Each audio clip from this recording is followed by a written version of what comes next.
Hi, Brian. Thank you so much for helping me with my project. Sure. No problem. Can you say a little bit about yourself? Uh, yeah. I think maybe I should begin where I suppose my interest in space began. I suppose, and maybe this would maybe direct a more question of education amongst the young people, because my first direct idea of space began when I was basically very, very young, maybe 7 years old, somewhere around there. But it was due to the fact I had not a toy, even though it's made past, for a toy, but it was a space shuttle. And so that was my first awareness of being an astronaut, if you will. The idea of a space shuttle. What is a space shuttle? And at a very young age, that was my first encounter of the idea of space.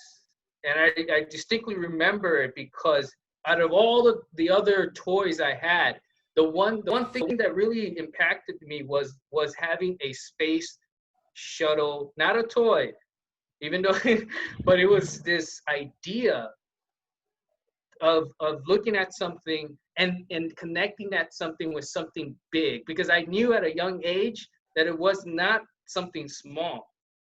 So that was my first encounter. And when the years went by, basically, that conception didn't return to me until I joined an organization, Schiller Institute, LaRouche Pack. Linda LaRouche, if you will. Um, the idea, though, became more um, specific. Why do we explore this question of what's out there, basically? And the the idea, though, became more evident, where the idea is, well, what do we know? How does the universe actually work? And that broadened more of an idea of getting more involved in, well, wait a minute, what are we as a species?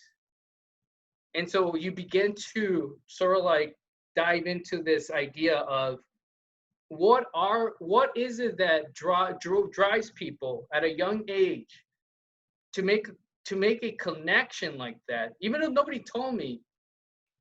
They just handed me something, or I was given something, but I made a direct connection to something big.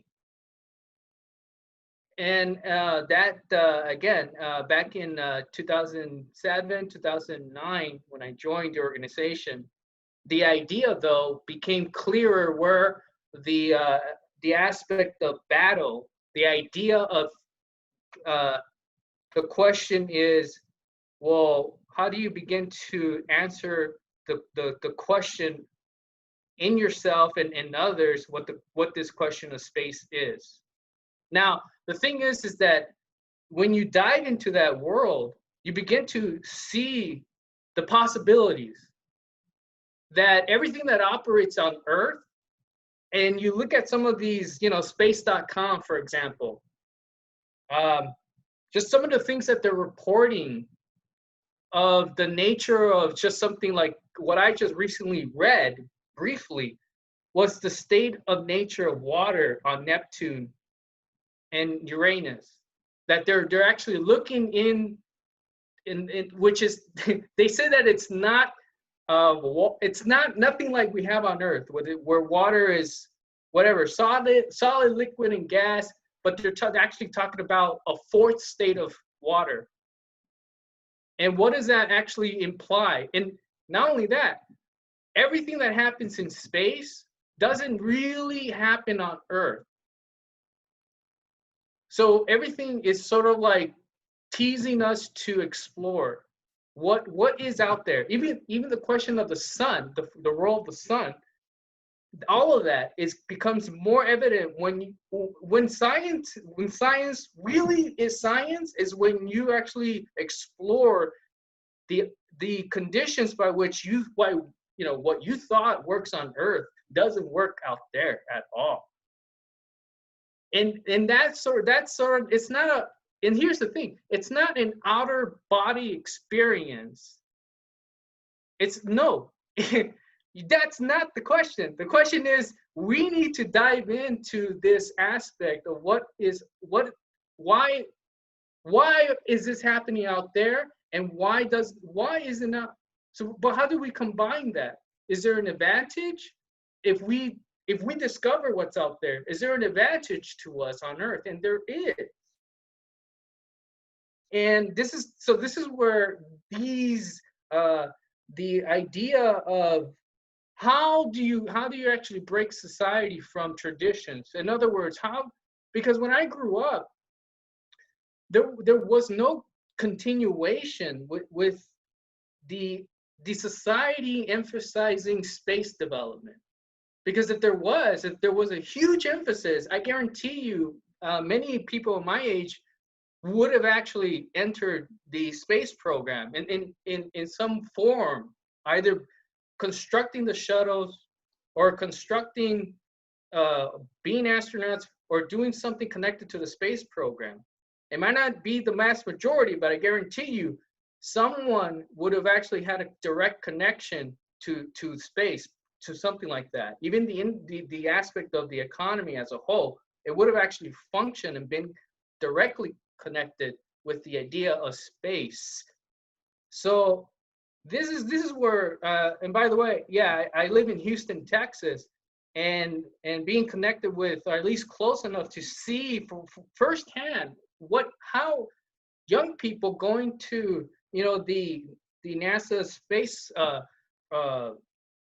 facility, seeing the rocket that took man to the moon, or seeing the facilities of future or programs that are going on recently with the question of Mars, permanently being on the moon and on Mars. I'm telling you, this dynamic which is operating right now, but it needs to be broadened, will awaken and shatter any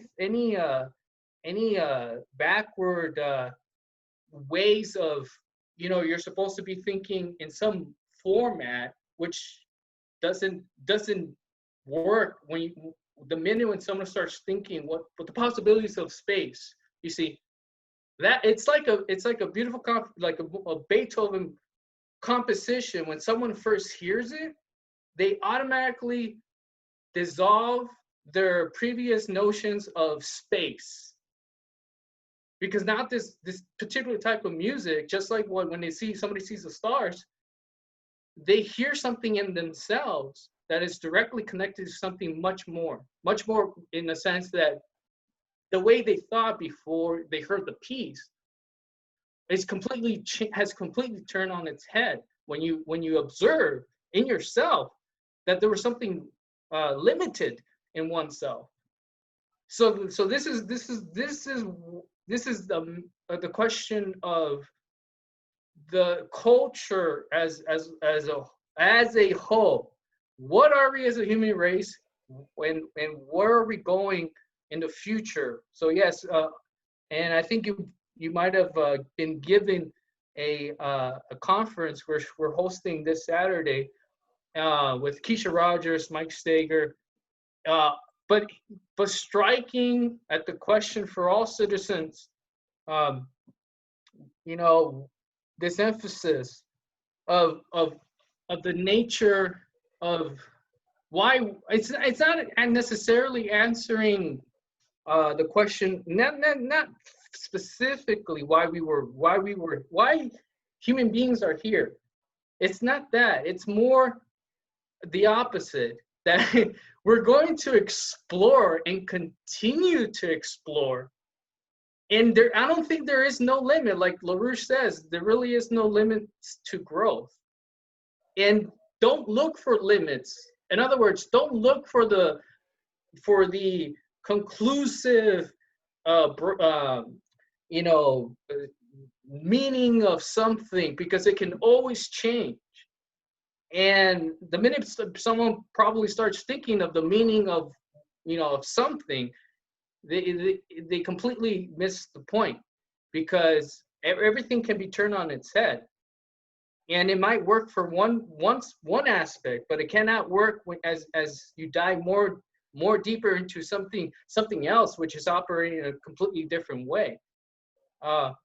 So this is something I think that if the world took into consideration, will change the dynamic to which individuals see themselves and see each other. That why are we bickering so much on Earth when you have, like, asteroids, or cosmic radiation affecting what happens on Earth? Like, maybe a cause of earthquakes might play a role, or the increase of hurricanes has a direct function in how the sun operates. Or, these are questions where people have to start getting out of the zone of, I think Edward Teller said it about the womb of planet Earth. And so there's much more. I can definitely just say that's why the question of the identity of humanity, or the extraterrestrial imperative, is the question. And frankly, the sun ain't going to be here too long. And if you get to the question of the extermination of humanity, it's actually based on the fact that what we don't know out there will destroy and ruin everything on Earth. I mean, look at the dinosaurs. Look, I mean, evolution teaches us to evolve. So for mankind, it's absolutely the question of this dynamic that LaRouche keeps saying, that in order to break humanity from being fooled into thinking that they're animals, you do it by space. You do it by that question of giving someone an idea of colonization of the moon, our Project Artemis. I mean, right now we have a powerful administration, which is hands down saying we're going and we're permanently setting a colony, basically permanent base on the moon, and moving on to Mars. If the media did their job, and more citizens, I suppose, this is where the citizens come in, but I guarantee you the optimism outlook of such a program would change the way people so-called not necessarily behave, but the way they think, and their behavior will be changed because of it, because they think of themselves much more differently than just being victims of some system that's out to destroy them, which, by the way, it's partly true, but without the other side of what's on the other side of a destructive system, and how do you actually get away and making sure that system doesn't destroy you. It's the question of science, and in this question of a space program for the world. And this is what we're pushing. This is why we want collaboration with China, Russia, and India, and UAE. I mean, nations are going to and looking into space right now for answers for the problems that they have on Earth. I mean, and the way to do that, I think now, is the question of then it's the question of the citizenry. It's the question of really disseminating the ideas. Again, it could be as a vehicle of just maybe enticing individuals to look into, just like a child would look at some object and automatically know how influential it is to them. of just such a simple, almost simple to them, I suppose, because you're young and you could do that. You could like could make these connections and say, yeah. But that, but the point is that people when they are raised in a society which knows the connection in terms of, well, how do you create a culture in outer space, because they're going to operate on a different high level of communication in terms of they're not going to be susceptible to things like rage or anger, because they know that in outer space there's really nothing of that type of animosity against a fellow human being, no matter what culture they're from. It doesn't matter, because they're out there changing and making discoveries, and that's the point. So why we're pushing this conference? Not we're having a meeting this Saturday, but we're also pushing a conference in September 5th and 6th, directly answering the question: do we exterminate ourselves, basically, or do we as nations join in this aspect of development in outer space? So that's like the top-down approach, I think, because otherwise there really is no other way out of a crisis, whether it be a pandemic, financial crisis, doesn't matter. There has to be a common aim of humanity, which we're promoting, and anything other than that, it really is the divide and conquer of the British Empire. It really is. And again, you got to get people something that they can connect them, their emotions in a higher sense, that they cannot waver on the question of space. It's not their future. It's not for our future. It's for the futures that will exist. And by the way, they're gonna know way more than what we know, obviously. But the point is, we have to start doing that now, because if we lost time, we need to start making up for that time lost. Because LaRouche said that we should have actually had someone basically whatever on Mars by the year 2000. I mean, we're so behind, and NASA knew they knew the time frame to have all those activities on the moon and Mars, and it was somewhere around 2000. But we are losing right now. In other words, people who possess the idea of doing things right, like the NASA program, the Apollo program, those individuals, we need to start making those connections. In other words, we have to carry on the evolution, if you will, of not in total perfection, but at least perfecting our mistakes more and more. And we can never lose what the past already. They were put in a situation of total intensity, of focusing their energies and skills, like Kennedy said, towards putting someone on the moon. But now we're talking about permanent colonization of the moon, and there needs to be a different approach to that. And so the increase of that technology, the fusion question, the energy, all of it is going to come into play.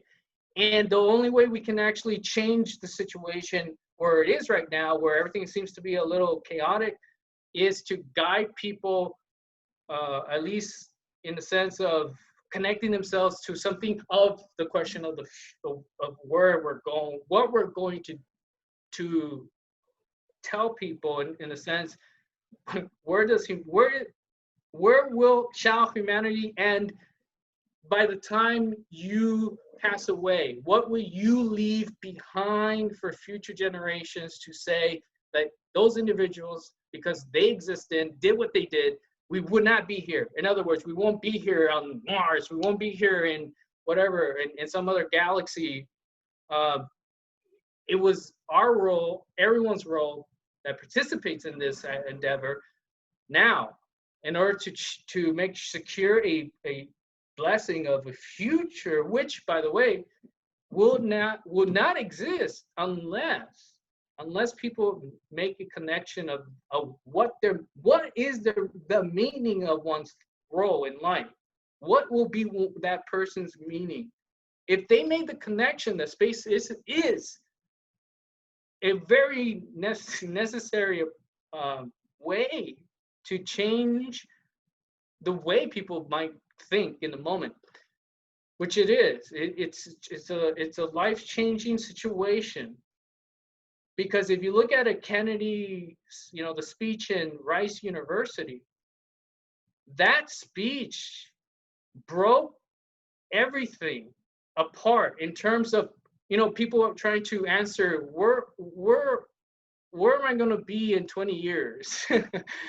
Kennedy did that. We're going to the moon, and people said, wait, that's it. I'm going to participate in that. Well, why not today? Artemis Project. Why? It's everything is there, but the citizenry has to now understand that their role. They need to play a crucial role in telling their fellow citizens that this administration is playing a vital role, or else we would not have gotten this question of commercial and private individuals like Elon Musk and others, NASA coming, the government and private, they're putting everything together in order to execute for the first time a successful launch of a U.S. based space program into lower Earth orbit for the first time in a long time.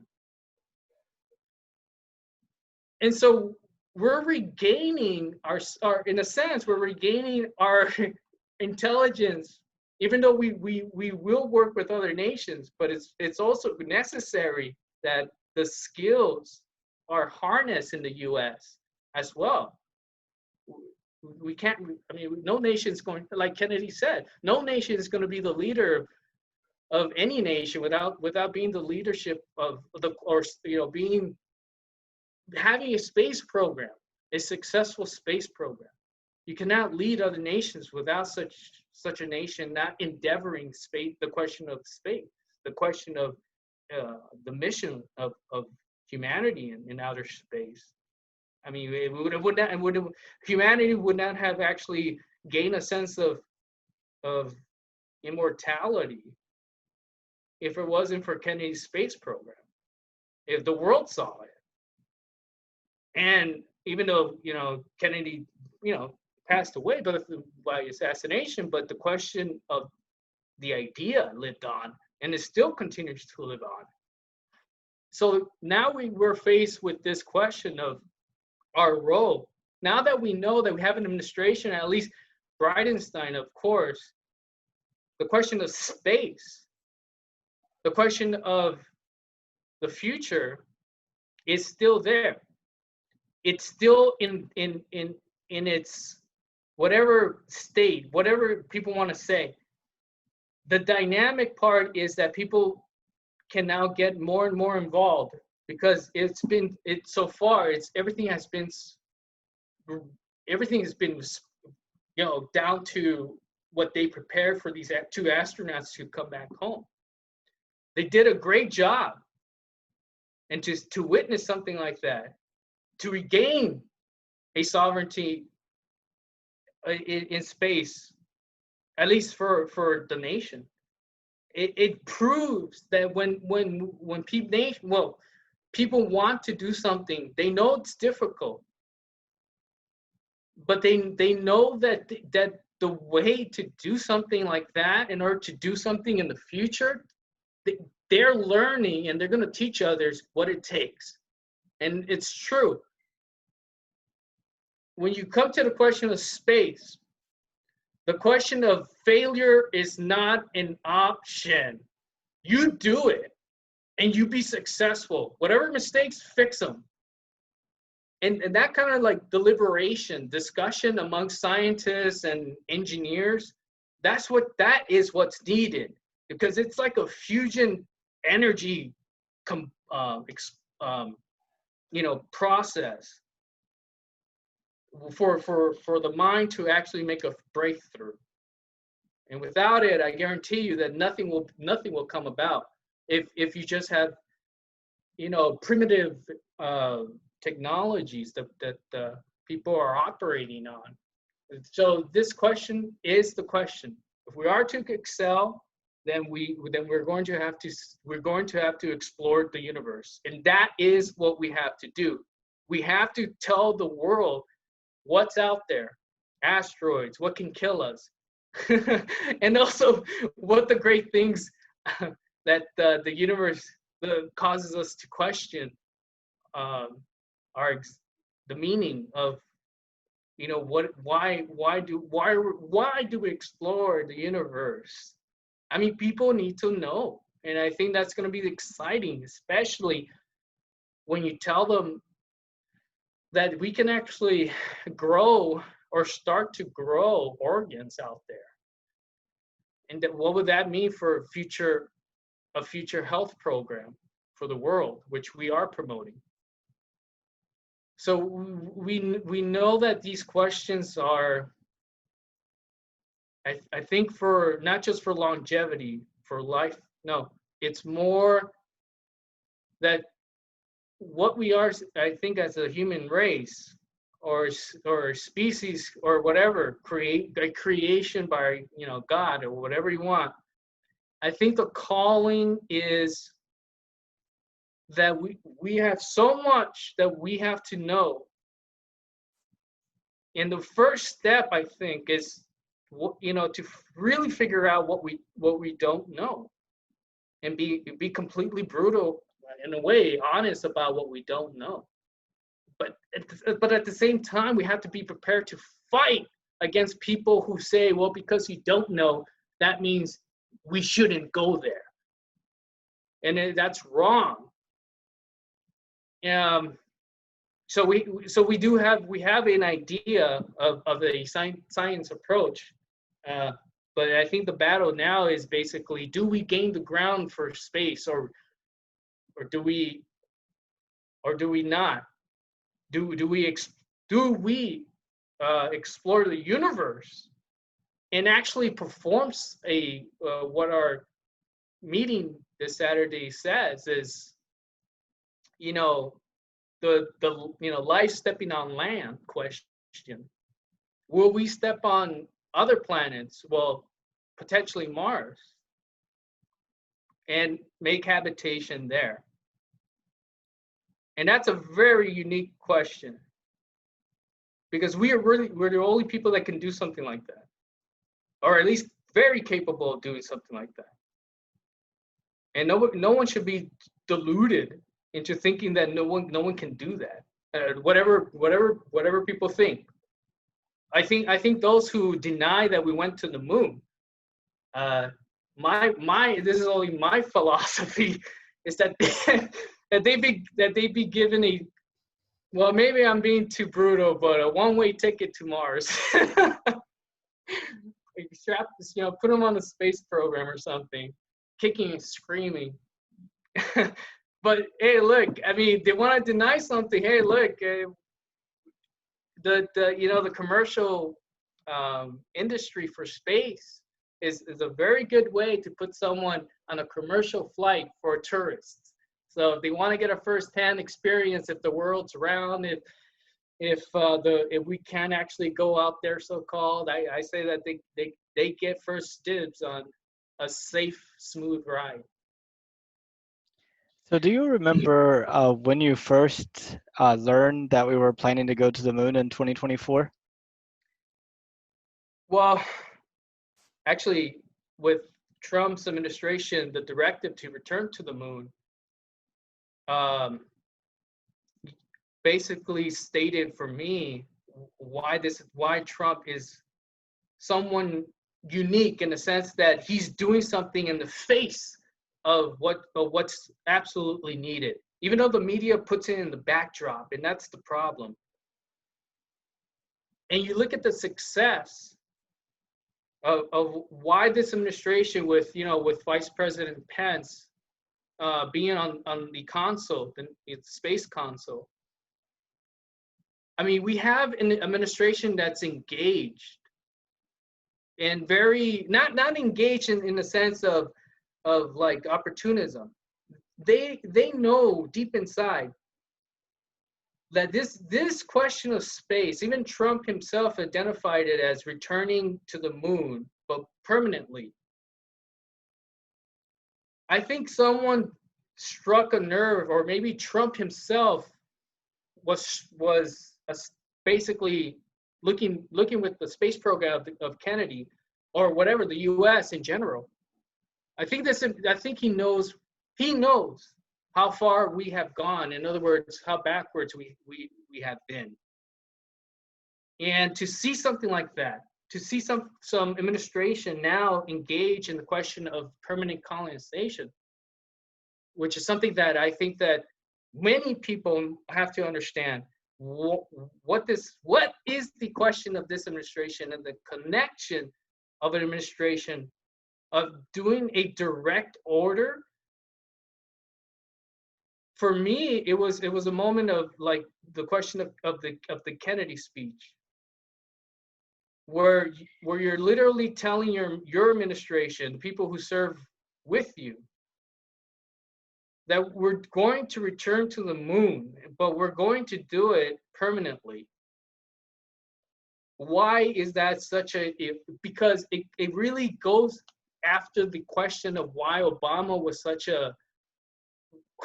I mean, the Constellation program, the killing of this, and Obama just saying directly to it, we've been there, we've done that, we shouldn't basically go there anymore. And it's like, no, that's where the nation dies. If you go back to what I said about people who think, we did something and we reached the limit, that's our limit. No, it's not. So there is no limit, as Mr. LaRouche says, to growth, to the growth of the mind of the human being. And the only way to actually do that is to do things that we did not do before. And colonization of the moon is something we did not do before. So yeah, we're staying. And that's a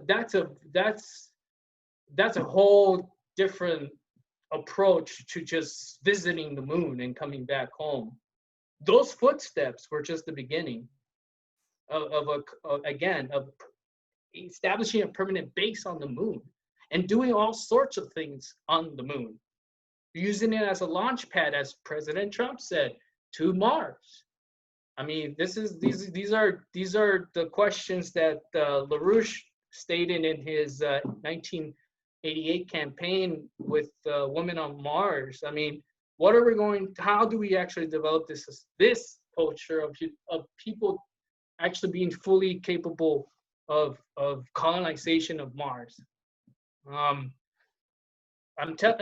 Until we get the idea of what technologies are needed, as LaRouche laid out, and I think NASA already knows what it's a complex situation, especially with the fusion space rockets, to get to Mars in the week's time frame instead of months. It can be done, but I think that we have to we need to be vigorous and have a clear being aware that no one can take this Artemis question away. Again, in other words, we cannot stagnate any longer this question of doing something that we damn well know we should do and we have to do. It's not a question of we should or shouldn't. It's a question of it's an imperative. So I Let me see. Someone's knocking on my door for some reason. Oh, okay. Let me see if I can. No worries. So I mean, the first time I heard that we're going to the moon in 2024 was at that National Space Council meeting, which I think was February of 2019. Mhm. I think the original plan was that they would go to the moon in 2028, but then Mike Pence wanted to move that up to 2024.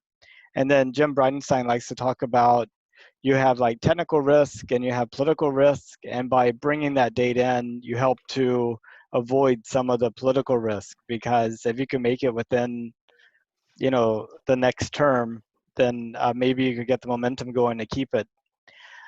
Um, Yeah. Now, I've done 200, and this is my 242nd interview.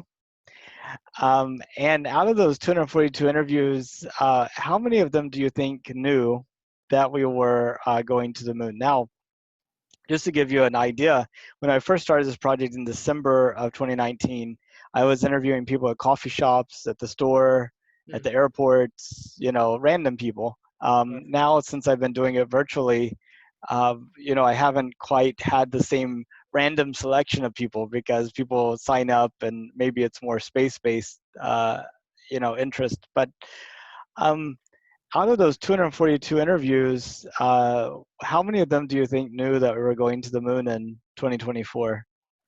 Oh wow. Well, maybe I probably could have heard of maybe somebody told me with your interview. I'm not sure, but I don't even want to venture to guess. Um, I don't know. I Maybe really. about 40 people. So out of that 250 to 42, it was about 1/6 of them. One out of every six people probably knew. Oh God. No, no. Yeah. That's wow. Yeah, in fact, one person was like, "Why is NASA keeping it a secret?" That's what I'm saying. Like the president signed a directive in December 11th, 2017. Um, so it's amazing. And what was happening during the period is, the question. It's like, and this is what I'm saying about the media. You have a a directive of going to return to the moon, and again, that's why the media we have to dismantle the idea, the premise that somehow the media right now is serving the best interests of the world, basically. I mean, it's such a I think it's criminal, because to deny people the question of the general welfare and prosperity question, which is the supreme law of the land, the Constitution, and the function of government is basically tell the general welfare for the general welfare clause and prosperity to be fulfilled. You have to tell the American people what the nation as a whole is committing itself towards.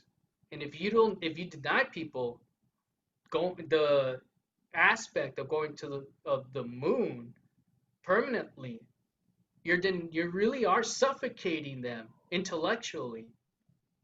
And if that's what the media is doing, I say, and this is exactly why the treasonous clause was put in.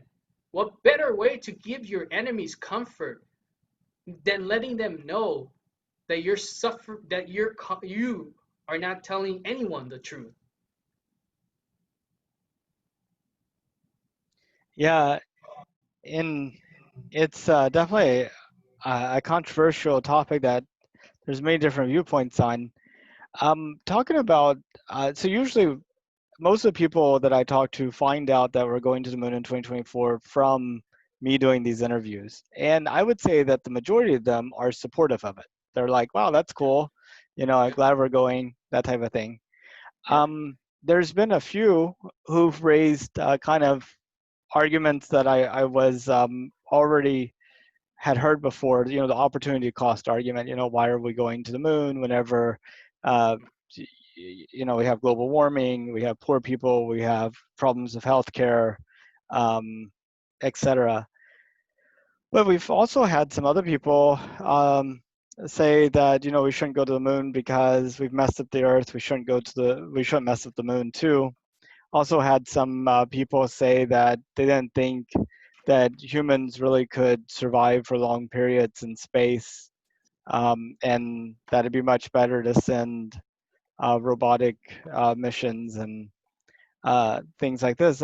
Have you heard like other reasons that people give for us not doing it besides those? I mean, what kind of resistance do you run into? Well, it's actually in the form of sheer pessimism. Um, whatever what that oriented. I think the I mean, one aspect is people just saying, why? That's another. That's a. I mean, you have people saying what you told me, but some people are just so demoralized that they just say, well, why? uh, so again, it's a question of the idea of, again, how do you get people out of a situation where something's fed to them? Again, go back to what I said about me making the connection about hand being given a space shuttle, making the on my own a connection of space travel or something to this effect. Hmm. Now, if you ask each and one of those individuals who gave you those answers, if you were to ask them basically and give them an idea that they themselves can somehow trigger in themselves, that the real approach in a way to deal with the question of space is not necessarily a question of what they assume is the why not, the why, sort of like saying, why is it that we have to go in outer space? If you could cause them to open up just a little bit the window of them asking the question, why not? I think we have a foot in the door. In other words, look, you can destroy anyone's pessimism the minute the person holds on to a powerful concept of a based solution out there. So as a child, you make a connection of this optimism about being in space, but for these individuals, you have to make a direct connection in a base solution. In other words, they will not deny you the question of, if you were to present to them, right, just like a shuttle, a space shuttle, whatever, but if you presented to them a solution-based program to them, they will look at it and actually make a statement of, well, yeah, I mean, yeah, I see that. Yeah, I mean, I get it. In other words, the the only reason why they don't want is because they don't know. And again, if you tell them the truth in a way that they themselves they can connect the solution based policy, you'll see a change. It's going to be slow, but they'll slowly begin to dive into an approach of looking at the way they thought before. Might, it was getting in the way of them being happy about researching, or at least the concept of researching space. In other words, look, it's not the question of this approach in space being a problem. In other words, that we are, no, we're not the we're not the we're not going to be the problem for space. Why? Because space is already a problem to us.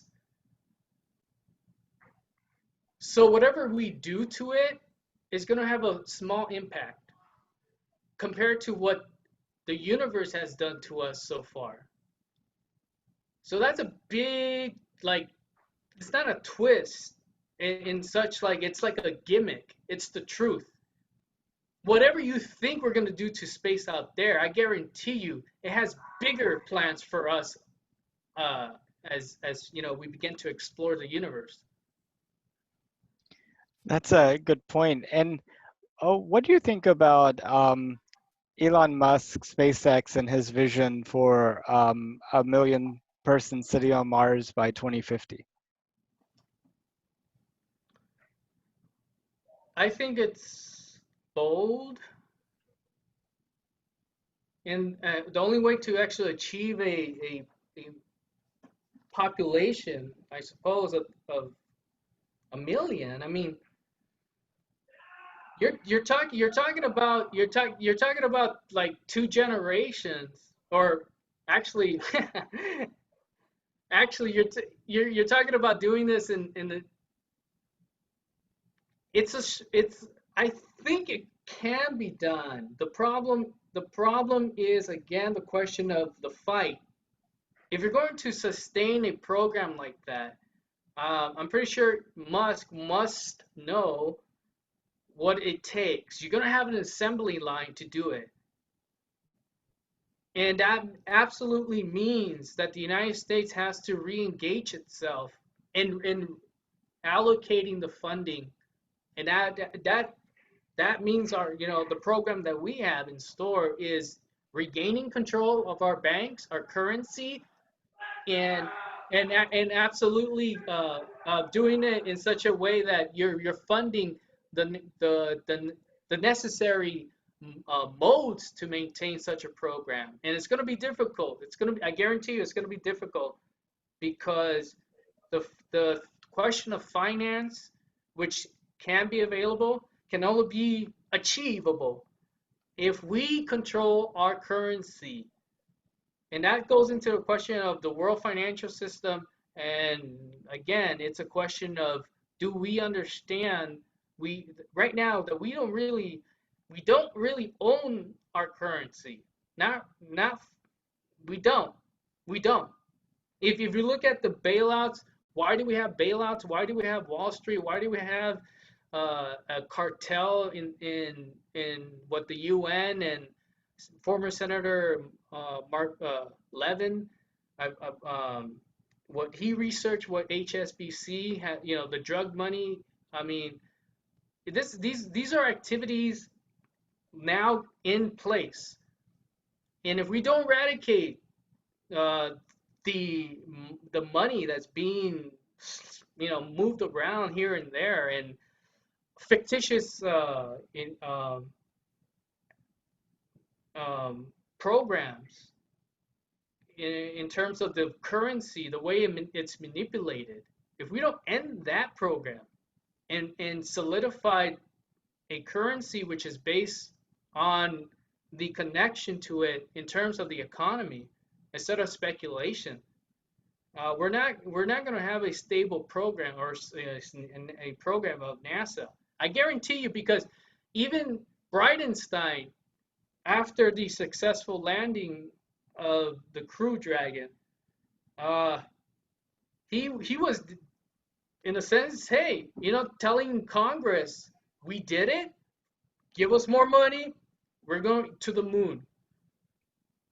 So that's what I'm saying is, it can be done, but you need the resources and the policy that can guarantee such a program to be done. So if we're looking for 1 million people on Mars, now I mean, look, we don't even, as you said, we may have to use robots to explore the conditions, and we are using a lot of robots to explore Mars right now. It's not just us; it's other nations as well. We're going. and that's why the question of collaborating with each other is crucial. Uh, because all of those robots, so-called, they're going to be doing some of the tough work, shall we say, before we put humans on any permanent situation. But the science is going to increase if we have the funding as Bridenstine wants. In other words, there's no other way to get the science in time if we do not commit ourselves to a policy of something like Musk is saying. But again, in order to do that, you're going to have to get the policy, which we have a policy, the LaRouche Four Laws. We have a policy which is directly connected with the ending of Wall Street speculation worldwide, City of London, the question of credit to finance large projects, the question of a national bank, that's a Hamiltonian banking system in a fusion space program. We're looking for policies in terms of a policy program in such a way that we know it will work because it's been proven to work all the time. It's an American system. And that American system has always operated in a sense where there is no speculation with our money, with the currency. It's always specific what we're doing with it. And the tax revenue, so-called, I mean, if you're looking to increase taxes, well, guess what? With our program, you don't have to increase taxes. You actually increase the tax revenue because so many people are going to be put to skilled production. So the nation will grow in the sense of the powers of the productive powers of labor, the real side of it.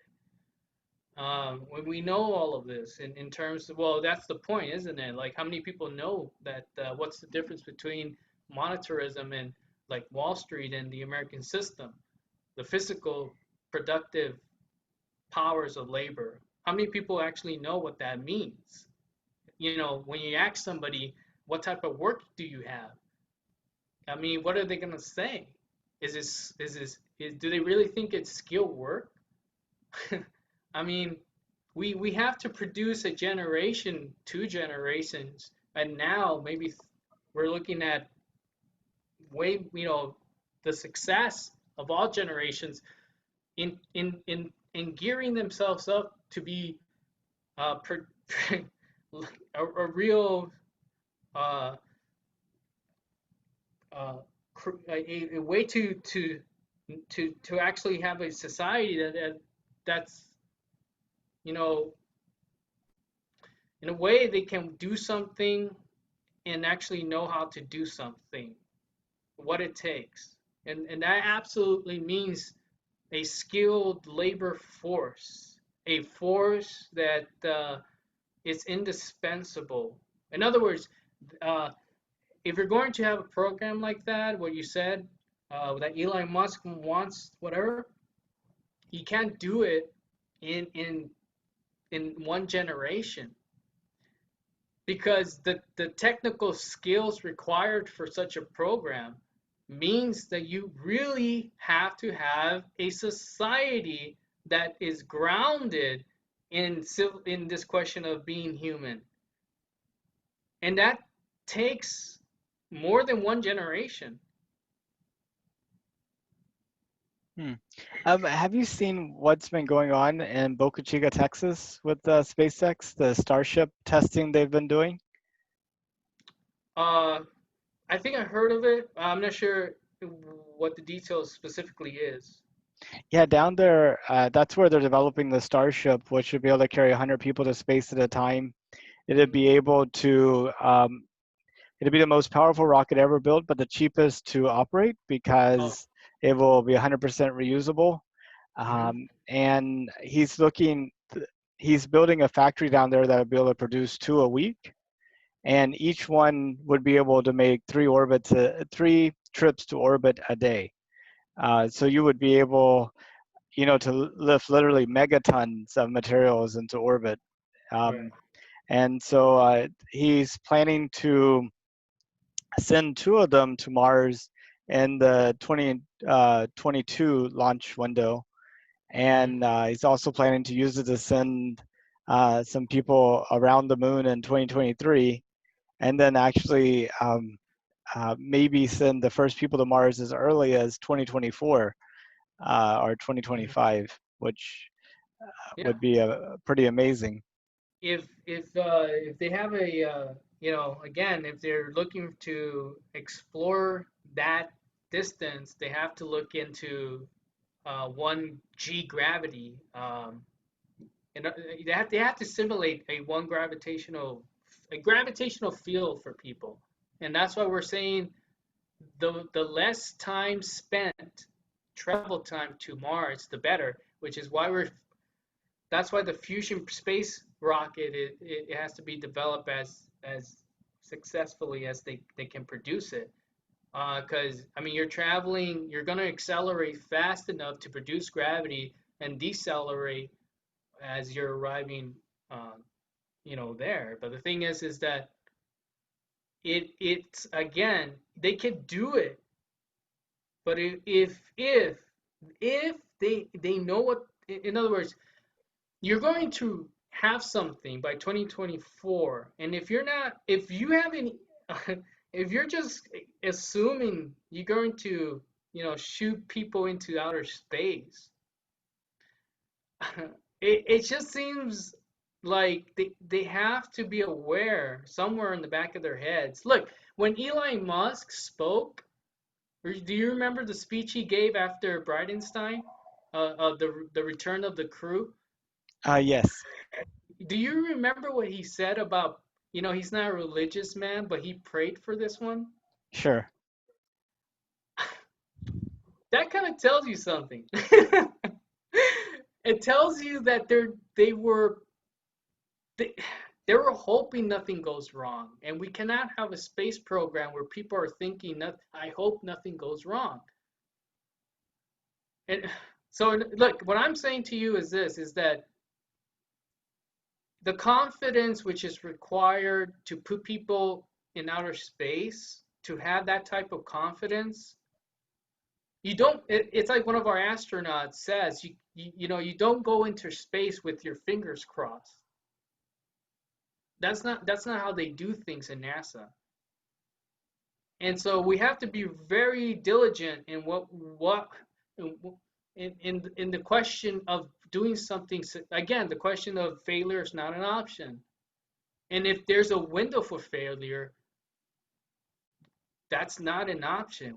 We can't just say things and put people into space and then say what Elon Musk said about, he I hope, basically saying I hope everything goes right. And you can't do that. You can't. That's not confidence for a space program if you're making a statement like that. And by the way, I don't have a problem with prayer. I have a problem with people who pray to God that nothing goes wrong. In other words, I'm not saying that natural things might happen, right? I'm talking about from the point of view of that we humans did everything possible to make things go right. And if so, anyways, but that's what I'm saying is we don't have to be ashamed of ourselves for putting people in outer space and thinking twice about doing that. So if it was safe and affordable, would you go to space? Oh yeah, I'm definitely. I mean, I had a dream of being in outer space. Before I moved in Houston, I had a dream about looking down on Earth, like what you have back. Or actually, my dream was my my dream was actually based from the perspective of the uh, astronaut doing a EVA walk and looking at the Earth. Um, and then a couple of days later, after the dream, I was called to move into Houston, Texas. Uh, and then that was in 2018, March 2018, and I've been living here since then. So I've been living here for about like 2 years, around there. Um, so look, all I'm saying is that there is a huge uh, force, energy, if you will, out there that we humans haven't fully understood. But I can guarantee you that the same matter which gets people to make discoveries. I I'm telling you this because I know that Mr. Lyndon LaRouche, who made these forecasts where he warned people, and things are going to happen, and if we don't change our ways, basically with the program that we have, things are just going to get worse. But you can only say that based on the nature of that you fundamentally know what you are saying, and that you're telling people what it is, how it is that certain aspects. It's because you did the hard work to know it. And to some people, it may seem out there. But in order to create a society that can understand a future in that mode of science and art, uh, you have to create a society where the culture of, again, the question of being, what are we as a human being? What made us actually? It's not the substance itself, but if you go into something else, in the sense of the question, well, what what is that which gives us the power to know something? And if we can know something, then that means that something different is exists in this universe. In other words, a lot of people don't spend their time knowing something to be true. In other words, they don't question the or ask a question of, can you prove something, anything to be true? Anything. And you kind of get a sense when people talk about not exploring the universe or not doing anything, it means that they're not themselves interested at all, because they were deluded into thinking that for some reason knowing the truth is going to give you a lot of issues. They might look at you more and more strangely every time you make a discovery. They might look at you like an alien from outer space, all because you made a universal connection with something that you can prove to someone. But they don't want to listen to you because, again, they're living in a world of flat world, this space that doesn't really exist. And the minute you start talking to them, uh, they themselves, they begin to understand, if they're listening, what the difference between this aspect of qualitative nature of being a loving towards your fellow human beings, that you care so much about them, that you need to teach them in a matter of loving in such a way that you yourself went through what they are going through. Because I guarantee you, when I first started to learn something like reading Plato, reading Socrates, this aspect of Greek culture, or how Athens fell. I mean, you read the dialogues and you absolutely get a sense that this is still our problem. people don't know what they're, believe in. They don't know. And then you question them, and then you start this dialogue. Even in the 21st century, we really haven't learned to dialogue. And that's a huge question, because without it, I guarantee you, the question of understanding compositions, it's going to fly in the face of people, or, there's people who perform it are not going to be good performers. They're just going to be existential, and frankly, if you really want to understand rock music, metal music or whatever, that's what it is. Everything is just, rapid, rapid fire with without any dialogue. It's just getting to the finish line, and you realize that, at least for me, I realized that the only people that finish such a piece so fast is that they're finished. So, Well, that's awesome. I really appreciate your time, Brian. Um, is there anything else that you wanted to talk about that we didn't get to? uh, maybe I think you were given our Zoom. Oh, Uh, yes, I got it. link. Peter sent it over.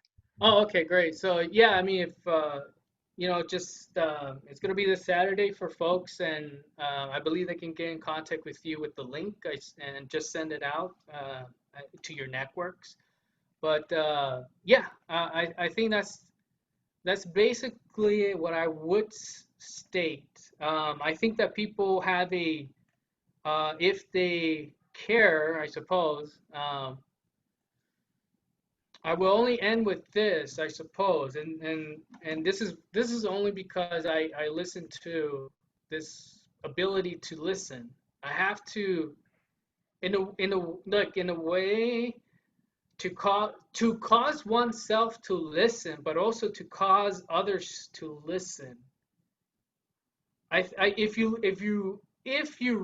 Um, if you study people who have this inner sense of listening, whether it be classical music or Shakespeare, science, like scientists, Einstein, Linda LaRouche, they all possess this inner um, approach to listening to yourself first, and then questioning if that's true, how is it true? So I will leave it with that, because I think the world that we're living in right now, there's so much chaos, and this is exactly what Plato went through. Look, the chaos, yes, you could say it's external, which can lead to thermonuclear World War III. I mean, let's face it, that's how wars start, by not listening to your enemies, or those who you claim to be enemies, but they're not. The first step is to listen, because if you listen to these rioters or people setting stuff on fire, or if you look at it, the question is, are they actually listening to what they're doing?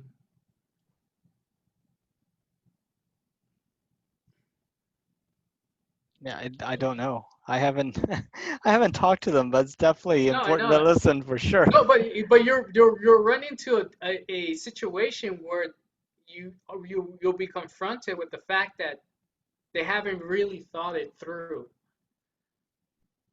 Yeah, I think that is a very good point.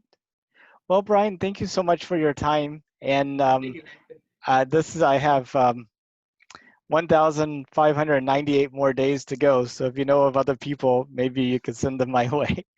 This is a worthy cause, and yeah, success to this, because I think it's going to be something. I think that it's going to be something people will look back and say, Oh wow, some people knew, some people didn't know that were, like it's going to be a huge discussion, and I think it's going to be kind of like a chronology of, the sort of like time capsule of what Exactly. what people were thinking. Um, some people were not thinking. Some people, like, but you get it all. So Yeah, exactly. That's exactly what I'm looking for. To be more interesting as, like Artemis 1 happens and, we send the unmanned capsule around the moon, then Artemis 2 with the astronauts going around the moon. And then hopefully Artemis 3 by that 2024 date be really yeah, good. yeah, definitely. And if I mean, I suggest my suggestion. If I don't know how you're looking into. Well, I think I suppose you're looking into more interviews, but I'm not sure how you're. Uh, this. I would say this. Maybe I would suggest contacting people from NASA. Maybe, hey, look, if you're doing this, I think Elon Musk. I mean, I think he would have an interest in this. I don't see why he wouldn't send you something, some type of communication. Um, I say, whoever you can get. I have a sense that you got far more of a interest if you know where to start, so called. And I suggest with space groups or anything like that. And I'm pretty sure you tell them what you're doing, and they'll definitely be interested. Definitely. Yeah, I'll definitely do that. I don't want to have only space people. I want to have a lot of non-space people too to, kind of Yeah, get the whole wide range of views. yeah, and the people who visit the NASA, observatory, well, the NASA facility here, you get people who are just interested. They may not know anything about anything, but they're just very interested with the achievements done by NASA. But again, it affects everyone. Everyone um, has a again they have this child mind outlook like I had um, to this day. And that's invoked in everyone and that can make the connection of the such a necessary uh, space uh, future. Absolutely. Well, you have a good rest of your day, Brian, and we'll talk soon. Thank you, Nathan. Bye. Thank you. Bye bye.